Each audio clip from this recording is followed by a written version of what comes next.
Olá, alunos! Então, estamos aqui de volta. Estamos entrando, então, na aula número 2 do nosso módulo 3, de gestão de projetos governamentais. E como eu havia comentado lá no início, eu queria trazer para vocês, estou trazendo nessa aula 2, um modelo de projeto, ou o que a gente está chamando de projeto modelo. Talvez você nunca tenha feito ou visto um projeto completo na sua vida. Um dos grandes desafios do gerenciamento de projetos é a gente conseguir enxergar de que forma aqueles 5 processos, que são iniciação, planejamento, execução, controle e encerramento, se comunicam com aquelas 10 áreas de conhecimento. Deixar para que vocês compreendam isso no final do curso ou no final desse módulo seria muito ruim, porque como é que vocês vão emendar essas informações? É muito difícil. E é por isso que eu trouxe um projeto pronto, completo. Então, é claro que você vai ter que dedicar um pouco mais do seu tempo para fazer a leitura desse documento. Esse é um documento um pouquinho extenso, que você vai ter que dedicar algumas horas da sua rotina para poder fazer a leitura. Mas vai ser muito útil para que a gente possa continuar juntos, entendendo depois cada um dos nossos processos de gerenciamento de projetos. Então, vamos entender o que é esse projeto modelo. Esse projeto modelo foi tirado do livro Método R, do Xavier, que está na nossa lista de referências bibliográficas, e esse projeto trata, o nome do projeto é Treinamento em Gestão de Projetos.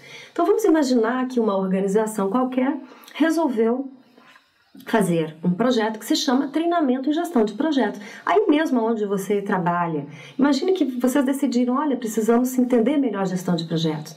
Isto é um projeto? Fazer um treinamento em gestão de projetos é um projeto? Se ele é algo novo, que vocês nunca fizeram antes, provavelmente vai ter que ser tratado como um projeto. E é isso então que o Xavier traz nesse caso. Nós dividimos o arquivo contendo toda a história desse projeto de treinamento em gestão de projetos em 3 documentos. Vocês vão encontrar isso no nosso material de suporte. No arquivo 1 você vai encontrar só a parte dedicada à iniciação deste projeto.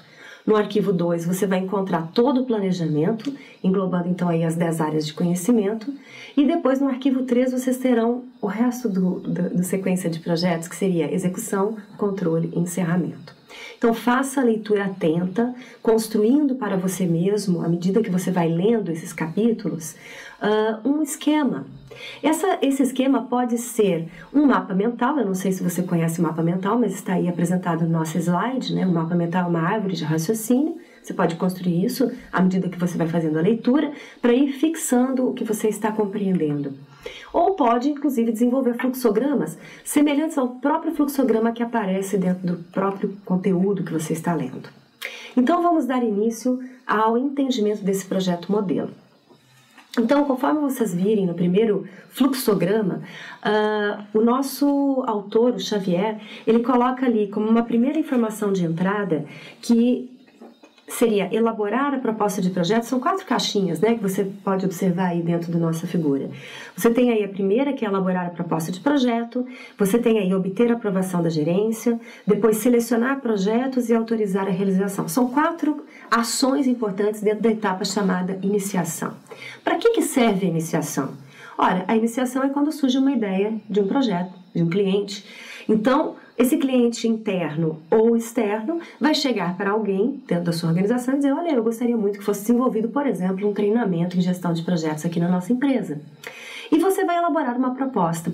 Se você olhar os arquivos deixados também no material de apoio, você encontrará lá um modelo de proposta de projeto que deverá ser criado, então, com o propósito de trazer as ideias iniciais desse treinamento, uma primeira versão talvez de custos, enfim, uma descrição da justificativa, e esse documento de proposta vai ser apresentado para aprovação da sua gerência ou aprovação do cliente.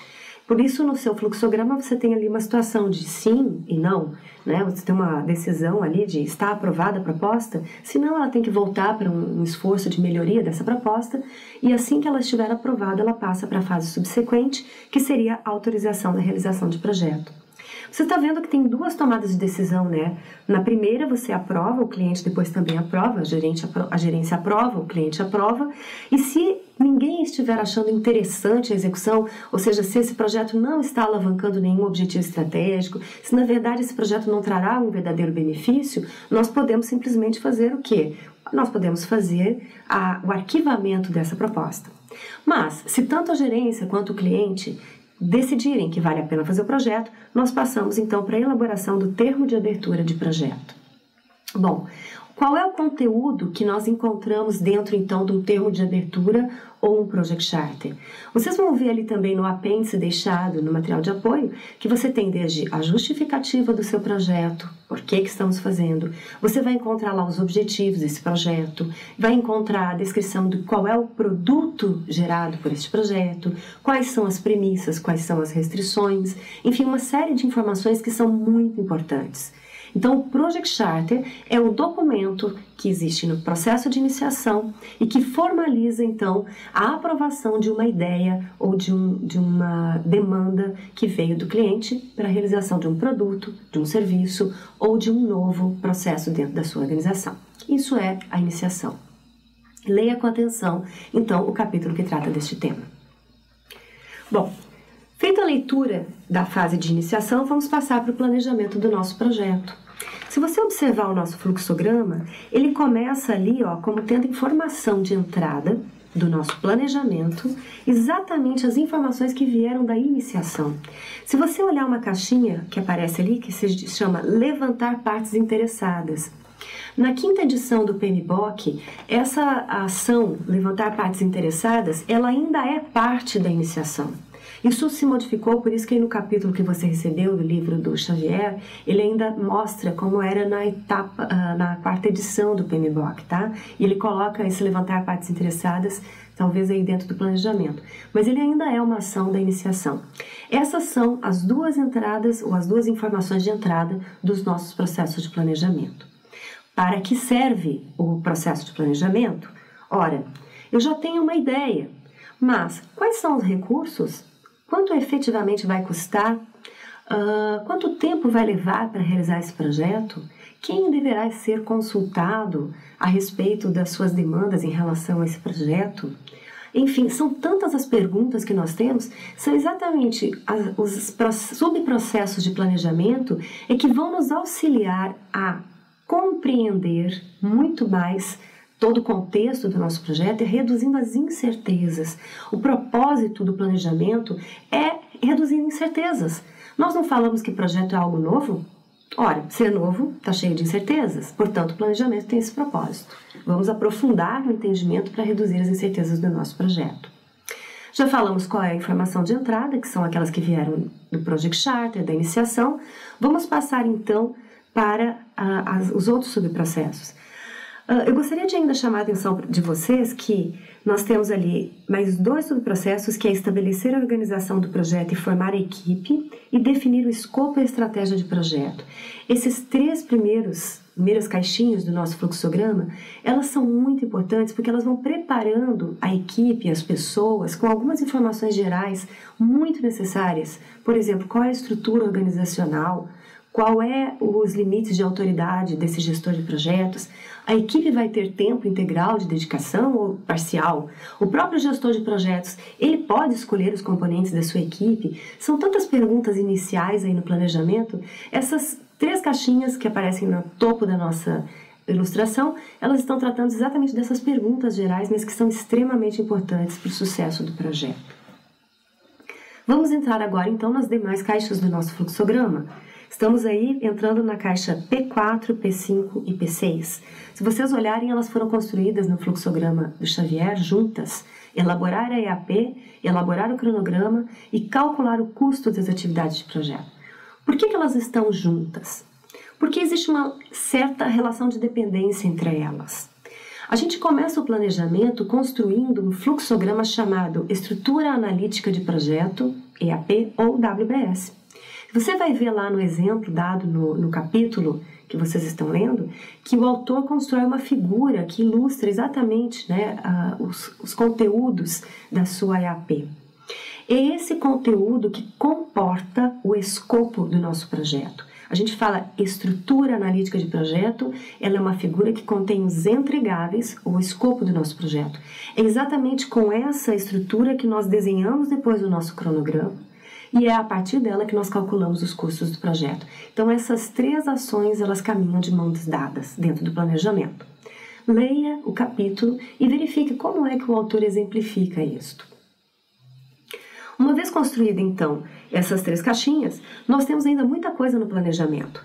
Nós temos que planejar as comunicações, planejar as aquisições, planejar as respostas aos riscos, a qualidade, planejar quem são os recursos humanos necessários, nós temos que planejar a integração e os stakeholders. O propósito da leitura é que vocês compreendam, então, o que é feito em cada uma dessas etapas de planejamento. Qual que é a grande saída, então, do planejamento? É o plano do projeto. Se você olhar na nossa figura, do lado direito da caixa P14, existe um amontoado de papéis, não é verdade? Na verdade, isso aí é para ilustrar que a grande saída do planejamento é um documento completo, contendo os subprojetos mencionados de planejamento, que compõem o plano completo do projeto. Esse plano é para ser seguido. Ora, eu fui reduzindo as minhas incertezas, eu decidi como é que eu vou gerenciar o escopo, como é que eu vou gerenciar o meu cronograma, e quando eu for executar, eu tenho que lançar mão desses documentos e colocá-los em prática. Então, o resultado principal do planejamento é o nosso plano de projeto. Ainda falando de planejamento, nós não podemos deixar de observar uma coisa bem importante. Se você voltar naquela matriz que cruza, né, as áreas de conhecimento, as 10 áreas de conhecimento com 5 processos de gerenciamento de projetos, observe lá que os processos de planejamento ativam todas as 10 áreas de conhecimento. Se a gente falar bem, a gestão tradicional de projetos, ela tem isso. O planejamento é uma das etapas mais importantes porque ela perpassa todas as 10 áreas de conhecimento, ok? Então vamos para a execução. Tendo eu lá meu plano de projetos com todas as 10 áreas de conhecimento, essa é exatamente a informação de entrada para quem vai executar o projeto, correto? Bom, quando nós começamos a execução do nosso projeto, nós também vamos ativar algumas áreas de conhecimento. Primeira, nós vamos ter que distribuir informações. É exatamente isso que um gestor de projetos faz quando um projeto começa. Nós precisamos distribuir as informações para que cada um dos componentes da equipe possam executar a sua parte. Nós precisamos solicitar também as propostas de fornecedores, porque quando nós executamos um projeto, chegou a hora de comprar, adquirir materiais, equipamentos para a execução deste projeto. Então, nós teremos que solicitar a proposta de fornecedores. E, claramente, uma vez que esse fornecedor te envia a proposta, você vai comprar ou adquirir desses fornecedores os produtos. Então, nós temos que estabelecer contratos com os nossos fornecedores. Essa é uma dos subprocessos importantes da execução. Um subprocesso importante é garantir a qualidade. Ora, você não construiu lá no seu plano da qualidade uma sequência de critérios e métricas para gerenciar a qualidade do projeto? Então, durante a execução, eu preciso coletar dados e medir a qualidade das entregas que eu estou fazendo para o meu cliente. Isso faz parte da execução.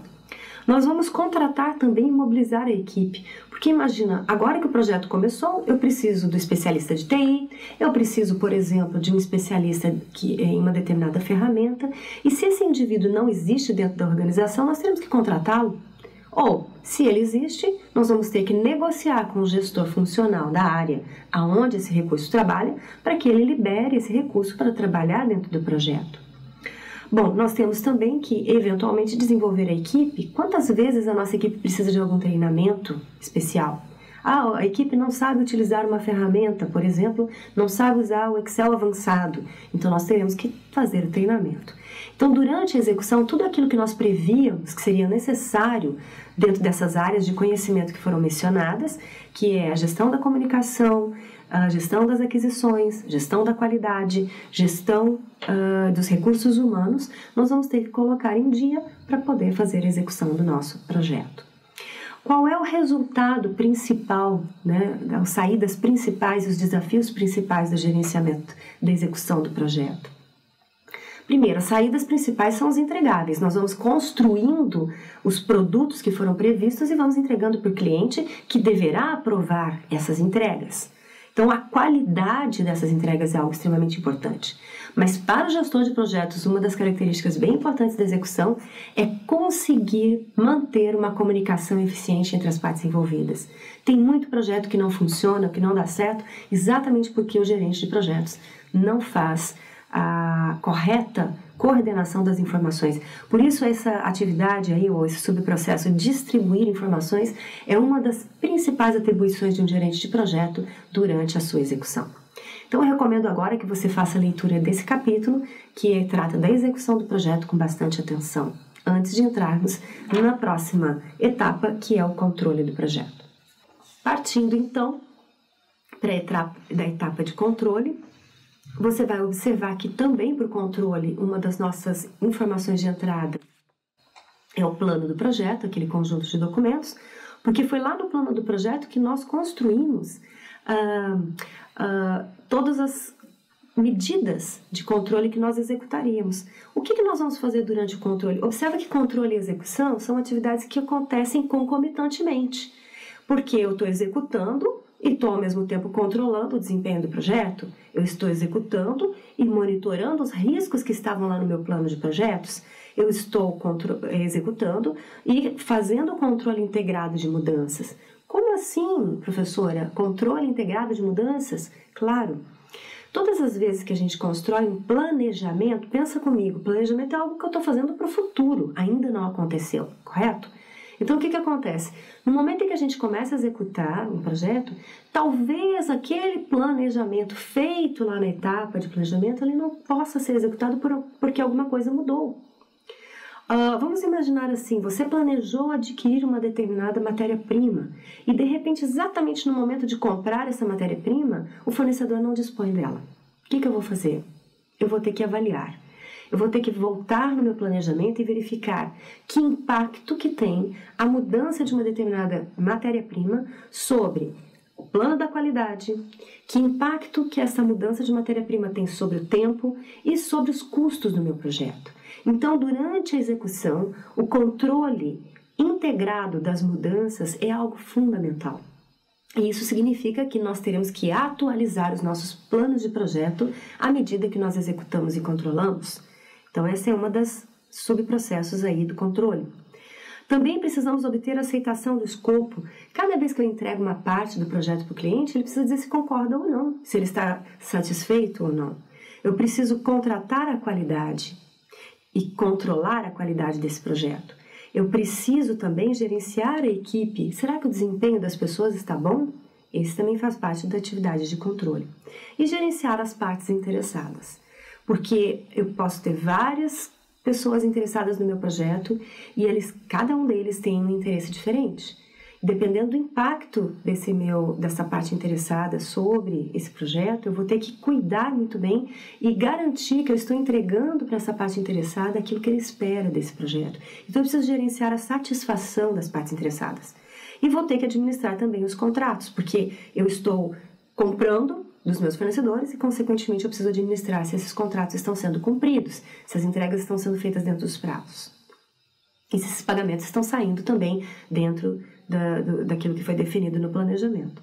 Então, observa bem, são 8 áreas aí de atividades de controle que nós temos no nosso fluxograma, que vão levar, então, depois à última etapa, que é o encerramento do projeto. Então, observa bem, todas ou várias áreas de conhecimento foram ativadas durante o controle. Preste atenção quais são elas. E observa que as atividades de controle vão ter impactos, de novo, sobre o planejamento e também sobre modificações da execução do projeto. Leia com atenção, então, o capítulo conforme solicitado. A última etapa, então, do nosso projeto real, aí, do nosso estudo, do nosso modelo, é exatamente o encerramento. Ora, nós fomos executando o planejamento, controlando, atualizando, até que chega uma hora que o nosso projeto chegou em todas as entregas, nós já entregamos todos os produtos que estavam previstos, ou temos o produto completo formado, e agora precisamos encerrar o projeto. Eu diria para vocês que um dos grandes desafios do encerramento do projeto é fazê-lo de uma maneira formal. Muitas vezes as empresas fazem projetos e se esquecem de finalizar de uma forma estruturada ou formal esse projeto. As pessoas nem ficam sabendo se o projeto acabou ou não acabou. A equipe às vezes participou de uma etapa do projeto e nem fica sabendo no final se o resultado foi alcançado com sucesso, se o cliente ficou satisfeito, se as entregas foram feitas dentro dos prazos, porque não é feito um encerramento formal convidando todas as partes envolvidas, toda a equipe, para poder fazer esse fechamento. Então, esse é um grande desafio, formalizar o encerramento. A gente recomenda que dentro do nosso projeto, dentro do planejamento, existam ações ou digamos assim, exatamente ações claras de como é que esse encerramento vai ser feito. Vai ser uma reunião?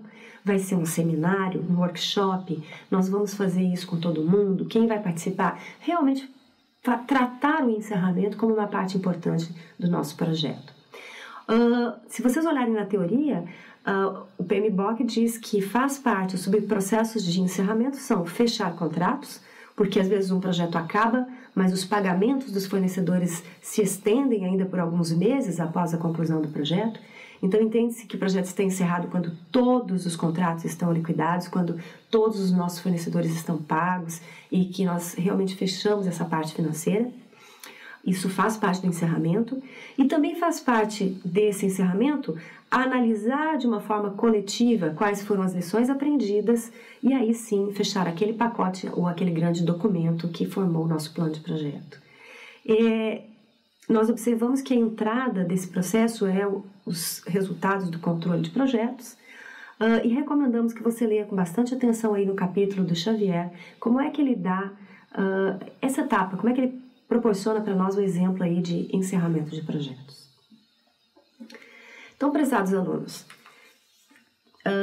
foi exatamente nesse módulo chamado Projeto Modelo é que nós decidimos dar uma visão sistêmica, porque é muito difícil falar de gerenciamento de projetos sem enxergar isso do começo, meio e fim. Nós esperamos que você tenha feito essa leitura com bastante atenção, procurando compreender realmente o que é um projeto. E você pode até ter ficado um pouco assustado com o grau de formalismo e de documentação que envolve o gerenciamento de um projeto. Mas nós gostaríamos que você prestasse atenção lá no início do capítulo do Xavier, onde ele coloca o seguinte, que não necessariamente todos os projetos exigirão de nós o preenchimento de toda essa documentação. Na verdade, nós temos que analisar caso a caso, em cada projeto, se vai ser realmente necessário usar todos os documentos, ou ser usados todos os documentos ou não.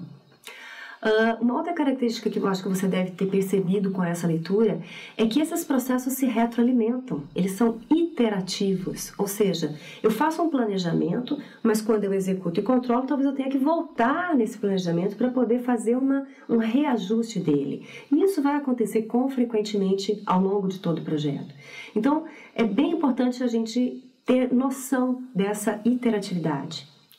E por fim, eu gostaria de dizer para vocês que uma das grandes críticas dos usuários de gerenciamento de projetos talvez seja exatamente, principalmente da gestão tradicional de projetos, talvez seja esse grau de formalismo, essa documentação detalhada de todos os entregáveis, de todas as etapas, de todos os subprocessos. Em função desse grau de formalismo, nós temos um grupo de pensadores que criou uma outra alternativa à alternativa de gerenciamento tradicional, que é chamada de gestão ágil. Se vocês olharem o último slide aí desse nosso material, vocês vão encontrar o seguinte título no slide: formalização versus agilidade. A formalização ela é necessária. Nós precisamos saber dosar essa formalização. Mas existe alguma teoria nova, chamada gestão ágil de projetos, que trata com uma redução bastante significativa dessa documentação e a constituição de um documento único que a gente chama de painel ou canvas de projeto, onde num mesmo instrumento, que é esse painel, você vai ter todas essas documentações, todas essas informações apresentadas de uma forma única. Isso reduz bastante todo esse trabalho de gerenciamento, mas nós também temos que saber usar com parcimônia e saber em que momento vale a pena utilizar esse modelo mais ágil ou um modelo mais formal. O propósito da nossa disciplina aqui desse módulo 3 é apresentar para vocês essas duas perspectivas. Vocês vão ver que a partir da próxima aula nós vamos começar a preencher alguns documentos que são próprios do gerenciamento tradicional e em paralelo ao entendimento e ao preenchimento desse canvas. Vocês vão ver que isso vai simplificar sobremaneira o gerenciamento de projetos para vocês, principalmente para quem é iniciante, mas sem deixar de dar para vocês uma noção do que é o gerenciamento formal e completo de um projeto. Então, esse é o conteúdo dessa nossa aula nós vamos dar continuidade e agradecemos então a sua atenção.